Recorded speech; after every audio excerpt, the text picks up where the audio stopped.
Hey, hey, hey, my illustrious Paswa snappers. Oh yeah, we snap, we don't clap. That's where it's at. Today we're going to talk about racism. Racism continues to burgeon all throughout the world.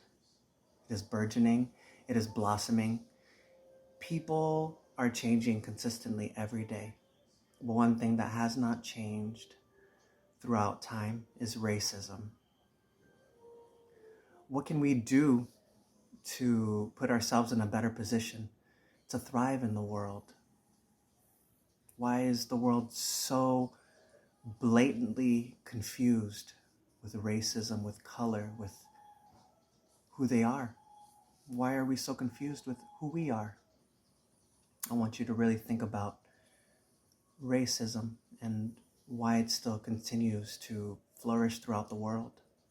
Why is it such a big deal? I want you guys to write something about racism, write something about your culture, what makes you different, and why you think you are important in the world, and why is your culture so important. I wrote you guys a little something, okay? Racism continues to choose color, seeking fresh faces. So much time is spent on color. Who cares what color you are? Pink, purple, red, or green? It doesn't affect our personality, or does it? Are we viewed as different because of the way our hair flows? We are reckless with the way we think, the things we do. We are not always caring about the greatest good. People will always select their favorite version of you. Figuring out who we are is tricky. It gets very tricky. Certainly, we are a fresh pink underneath our skin. From Europe and Africa, a lot of humans begin. Indelible Neanderthals permanently missing. Our edge is the gratitude, and nature is our contingency plan. Racism. What can you do to affect the greater good? Love you guys so much right now.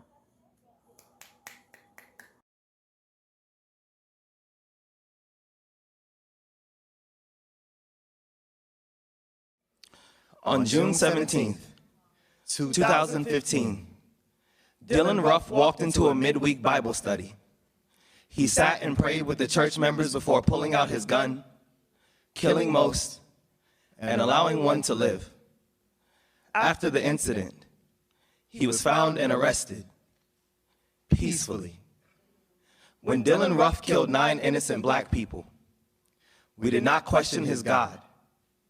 He wore flags of apartheid Africa. We did not question his allegiance. He committed the crime alone.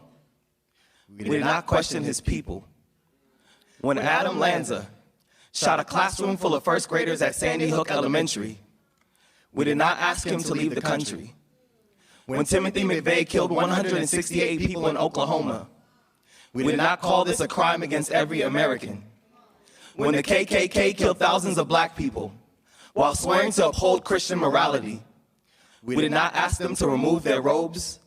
We did not call all Christians bigots. Do you see it? How we don't label all white men based on the sins of a few, do you see it? How we don't have to condemn a whole class of people based on the actions of some, do you see it?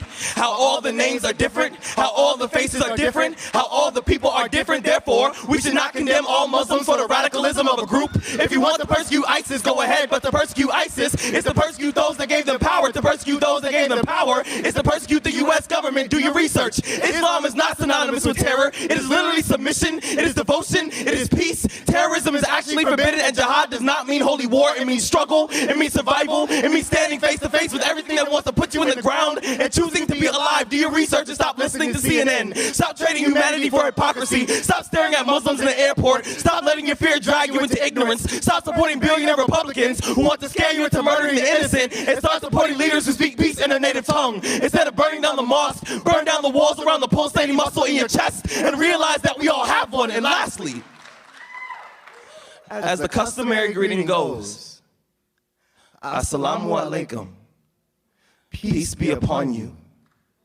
Wa alaikum assalam, and upon you be peace. Do you see it?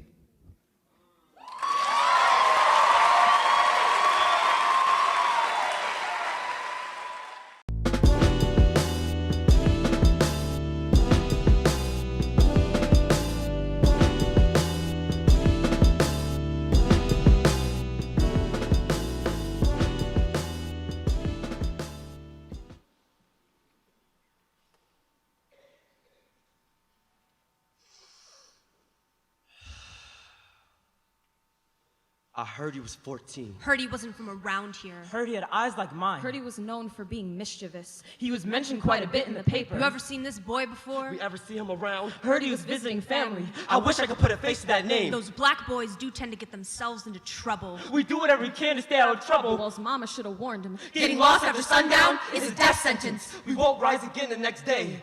They say he was found weighted in water. Body wrinkled and face swollen. The river doesn't look as blue. Boys like us are always thought of as pollution. More color in the A currents. body of water became literal. They say he settled to the surface like erosion. Don't we always look best as fossils? Like dead fish? What was the day to dig it in? His look was probably arrogant, probably instilled itself between porcelain skin and a dress scene. Did he become a target for a wandering eye? Or wandering too far. Didn't his mama warn him about looking the wrong direction? About looking too confidently in our direction that he should learn to control his glance. That the only thing his eyes should have flirted with. Was the ground he'd be buried in. Was his whistle too comfortable in this lethal wind? Didn't he know how many things sway in it that look just like him? That look just like us. Mississippi is an abusive mother to black children. Engaged to a Jim Crow kind of man. Our hands don't hesitate to suffocate brown skin. Choked out the last of his small voice. Tied him up in the back of a pickup truck. Like he was cattle waiting to be slaughtered. Do you think they drove down our road? Do you think we're destined to go down this The road? reports say they gouged his eye out. Like a pitchfork clawing at a haystack. Cocked a shotgun to his head. While foaming at the mouth as his brain tissue stained the evening scarlet. Beat his face till. His whistle became a faint tune of torture. Beat his face till. Even God couldn't recognize his child. They beat his face till. Their knuckles numbed against the skull. His color smeared the southern soil. His rigor mortis like vomit. Triggering a potent kind of gag reflex. Black boys need to get used to that kind of smell. It's not as if we can get away from it. We're always living with it. We're always dealing with it. Melanin makes such a mess. Bloodstains are too difficult to clean. They pushed the limit of our pigment. Wrapped the cotton gin around his neck. They made him an anchor to remind us of the weight we carry. The black burden has always been so heavy. I hope he learned his lesson. I hope this won't be our fate. It'd be foolish to make the same mistake twice, so be a lasting silence, won't he? We know silence all too well, don't we? Don't we? Look how quiet white folks get when a black boy is hushed. The sins of white men know too many colored graves. Our mothers crying over hollow caskets. Emmett won't be the last name to settle on our tongues like sediment. Emmett won't be the last name to dissolve from our mouths. Colored skies repeat death like God has a stutter. We won't let your death go unsung. Black boy swinging in the dead of night. You were 14. You had eyes like mine. Us black boys are more than dirt beneath tombstones, more than residue. We know he won't be the last of us, just one of many. A soldier of an army that knows no surrender. We will fight Emmett till we can rise again the next day. Into the light of the dark black night.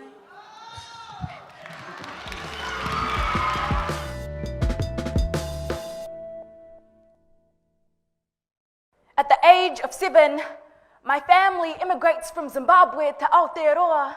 I pass through customs, but my culture is made to stay behind. In the classroom, I am afraid my tongue will beat back to its African rhythm, be concussed by fear, have amnesia turn all its memories to dust.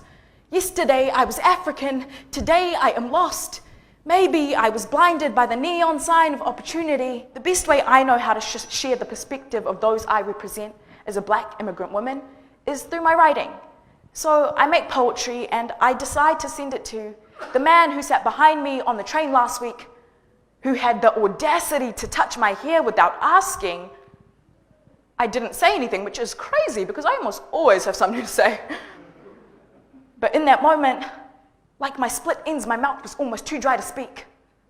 Luckily, my hair speaks volumes. Tangled and twisted, there are stories in these curls, stories of a mother, father, stamped with a number, marked as objects, sold as property. Stories of my ancestors who were shackled in cages, displayed in zoos. The same way you stroke me like an exhibit in a petting zoo, it's twisted. And it's tangled, but there are stories in these curls, a beautiful position of my history's oppression. And you look at me like I am Medusa's child, cursed. I'm making everyone blind to my self-worth, and for years I tried to strip myself of this curse with the potion of chemicals, despite the burn of sodium hydroxide on my scalp, the smell of burning flesh which filled the room I was hypnotized. at the prospect of having straight hair cascade this broken body of insecurity, hoping to put myself back together with glued-in weave tracks, causing receding hairlines as I mentally recede back in time to a time of my ancestors' inferiority, to a time of no authority, forever believing that I was the target minority. And you can't tell me to tame this mane because in fact you are the lion. And in this jungle where racism runs wild, I am your prey, you are my predator, devouring my history, leaving me so raw that my own flesh builds a grave for me to lie in. I'm buried deep in my roots. So dear racism, I am choosing to rewrite the history you gave me because I know the future belongs to those who prepare for it. And you have been preparing me for centuries.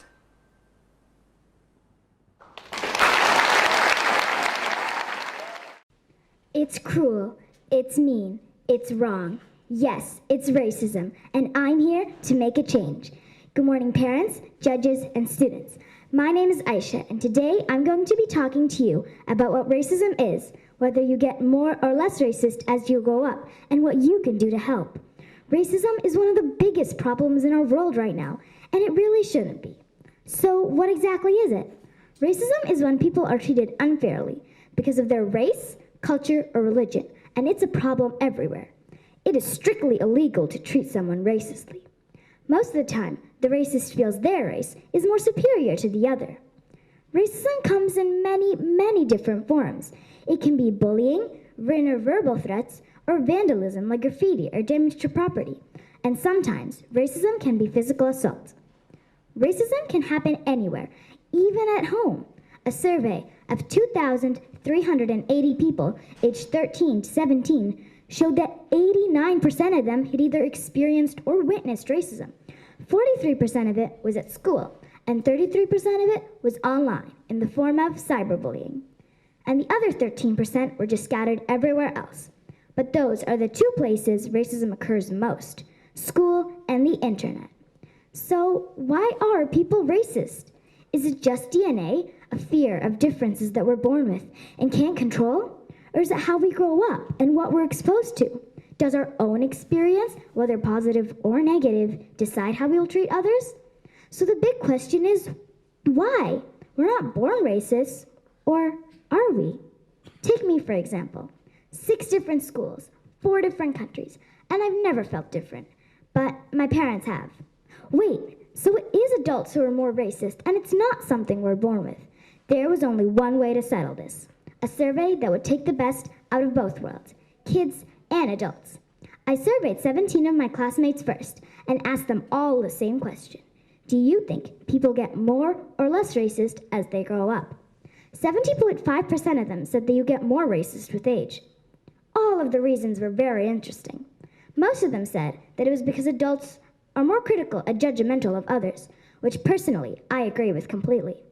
Another student, who claimed a person got less racist with age, said it was because they would become more mature as an adult and they would understand how wrong racism actually is. After asking my fellow students, I surveyed 10 adults. The results were somewhat similar. 80% of them said that you get more racist with age. The reason that was repeated several times was that racism is a learned behavior and it's not something we're born with.